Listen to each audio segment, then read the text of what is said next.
यति बेला आसन्न निर्वाचन फागुन 21 गते भइराखेको छ र तपाईको गाउँ बस्तीसम्म टोलसम्म विभिन्न उम्मेदवारहरू चुनावी एजेन्डा सहित प्रतिनिधि सभाका लागि भोट माग्न गइराख्नु भएको छ र सामान्यतया हाम्रो गाउँ शहरमा आफ्नो रोजीरोटीका लागि अथवा दैनिक मजदुरी गरेर ज्यालाजारीमा काम गर्नेहरूको अवस्था के छ भनेर आज म लमै बजारमा बुझ्न आइराखेको छु र यति बेला एकजना दिदीसँग म कुराकानी गर्न गइराखेको छु। म यो टेलरमा छु, उहाँले कपडा सिलाइ कटाइको काम गर्नुभएको छ र बाँकी म उहाँसँग कुराकानी गर्छु। हजुरको शुभ नाम?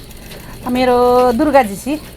अनि अहिले तपाईको गाउँ ठाउँसम्म धेरै नेताहरू भोट माग्न आइराख्नु भएको छ? हजुर, आउनुहुन्छ।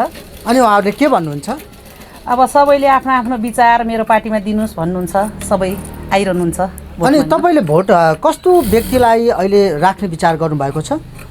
भोट त यस्तै हो, अब यो भन्ने मतदान भन्ने कुरा गोप्य राख्ने कुरा हुन्छ होइन। यही पार्टी त्यही पार्टी भनेर तोकेर चाहिँ भन्न अलिकति मिल्दैन, तर अब हाम्रो देशले चाहिँ परिवर्तन चाहन्छ भन्न चाहन्छु। अनि तपाईँहरू यसरी काम गरिराख्नु भएको छ होइन, अब यो काम यो पेसालाई पनि अलिकति व्यवस्थित गरिदिनका लागि अझ राज्यले कस्तो खालको कानुन बनाइदिए अथवा यी नेताहरू जितेर गइसकेपछि कस्तो किसिमको कानुनहरू बनाइदियो भने तपाईँहरूलाई काम गर्न अथवा व्यापार व्यवसाय गर्न सजिलो हुन्थ्यो? हामीहरूलाई अब व्यापार व्यवसाय गर्नको लागि त अलिकति राजस्व कम भए त्यो राम्रो हुन्थ्यो होइन। राजस्व छली गर्नेहरू थुप्रैजना हुनुहुन्छ, त्यसरी ल्याएर व्यापार गरिरहनु भएको हुन्छ। अब हामीहरूलाई सानो पसल ठुलो पसल भन्ने कुरा त्यो हुँदैन। अनि भाडा चाहिँ अलिकति चर्को छ क्या हाम्रो दाङ जिल्ला लमैमा, भाडा तिर्न पनि गाह्रो भइरहेको छ।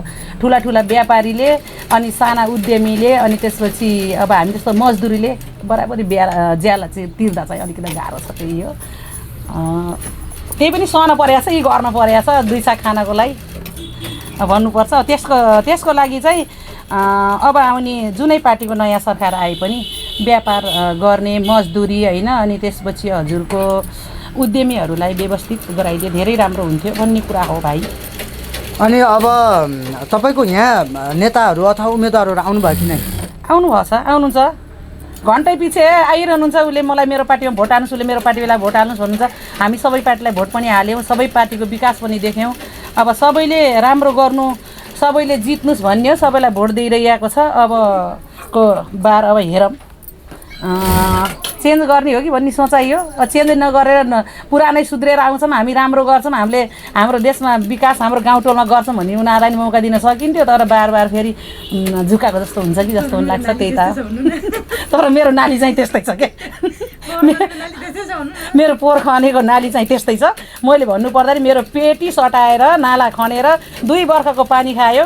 आफ्ना पार्टीका नेताहरू हिँड्ने बाटोको तिनीहरूले नाला पिच गरेका छन्, बाटा पिच गरेका छन्। म रात दिन यहाँ काम गर्ने हो, यो नाला नखन्नुहोस् न, मेरो घर चर्किन्छ भन्दाखेरि पिच गरिहाल्ने हो भन्नुभयो। उहाँले 2 वर्षसम्म पिच नगर्दाखेरि मेरो जरादेखि टुप्पासम्म मेरो घर चर्किएको छ। जो पार्टी आउँछ म देखाइदिन्छु। त्यो भयो भने मलाई अति रिस उठिएको छ कोही पुरानो पार्टीसँग। त्यही हो, जसले मेरो नाली गराएको छ त्यसले मैले भोट दिन्छु। धन्यवाद तपाईँको विचारको लागि। हजुर, धन्यवाद।